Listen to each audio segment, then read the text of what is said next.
آدم علیہ السلام اور ان کے گھر والوں نے اپنی غلطی کے لیے اللہ تعالیٰ سے ان کلمات کے ذریعے معافی مانگی۔ ربنا ظلمنا انفسنا وان لم تغفر لنا وترحمنا لنکونن من الخاسرین۔ اے ہمارے رب، ہم نے آپ کی نافرمانی کر کے اپنے اوپر ظلم کیا، اور اب اگر آپ ہمیں معاف نہیں کریں گے اور ہم پر اپنی رحمت نہیں کریں گے تو ہم خسارہ پانے والوں میں سے ہو جائیں گے۔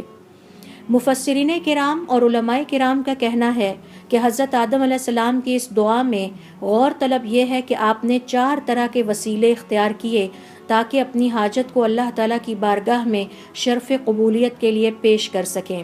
پہلے نمبر پر اللہ تعالیٰ کی ربوبیت کو وسیلہ بنایا اور فرمایا ربنا، اے ہمارے رب،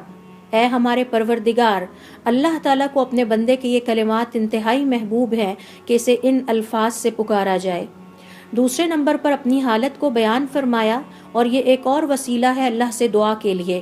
اور وہ حالت کن الفاظ میں بیان کی؟ ظلمنا انفسنا، یعنی میں اعتراف کرتا ہوں کہ تیری نافرمانی کے نتیجے میں نے خود اپنے نفس پر ظلم کیا ہے۔ علماء کرام کے مطابق ہمارے لیے یہ جاننا بہت اہم ہے کہ دعا کی عبارت کیا ہونی چاہیے جو کہ اللہ تعالیٰ کو پسند اور محبوب ہو۔ سلف صالح میں سے کسی سے سوال کیا گیا کہ گناہگار کو کن الفاظ میں اللہ سے دعا کرنی چاہیے؟ انہوں نے جواب دیا، دعا کرنے والے کو وہی الفاظ استعمال کرنے چاہیے جو اس کے والد حضرت آدم علیہ السلام نے کہے تھے، ربنا ظلمنا انفسنا،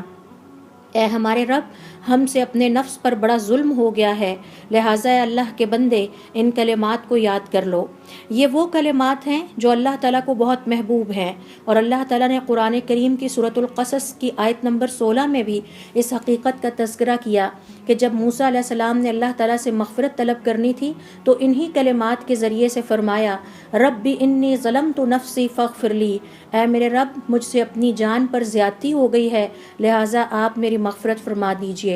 سورۃ الانبیاء کی آیت نمبر 87 کے مطالعے سے پتہ چلتا ہے کہ یونس علیہ السلام نے بھی انہی کلمات کے ذریعے جو کہ اللہ کو بہت محبوب ہیں اپنے لیے مغفرت اور بخشش طلب کی اور دعا کی، لا الہ الا انت سبحانک انی کنت من الظالمین، کہ اللہ تعالیٰ آپ کے علاوہ کوئی معبود نہیں ہے، انتہائی پاک اور بزرگ و برتر ہستی ہے تیری، بے شک میں اپنی جان پر ظلم کر بیٹھا ہوں آپ کی نافرمانی کر کے۔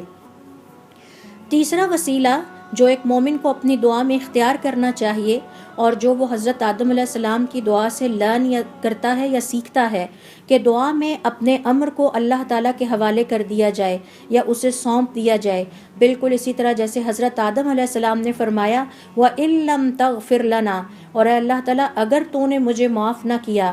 یعنی اے اللہ تعالیٰ اب ہماری حاجت روائی آپ کے ہاتھ میں ہے اور ہم صرف آپ پر توکل کرتے ہیں، اب آپ کے ہاتھ میں فیصلہ ہے، چاہے تو آپ ہمیں معاف کر دیں اور چاہے تو نہ کریں۔ اور پھر چوتھا وسیلہ یہ ہے کہ اگر آپ نے ہمیں معاف نہ کیا تو آپ کے بعد کوئی ایسی ہستی نہیں ہے جو ہمیں کوئی فائدہ پہنچائے، بلکہ ہم تباہ ہو کر رہ جائیں گے۔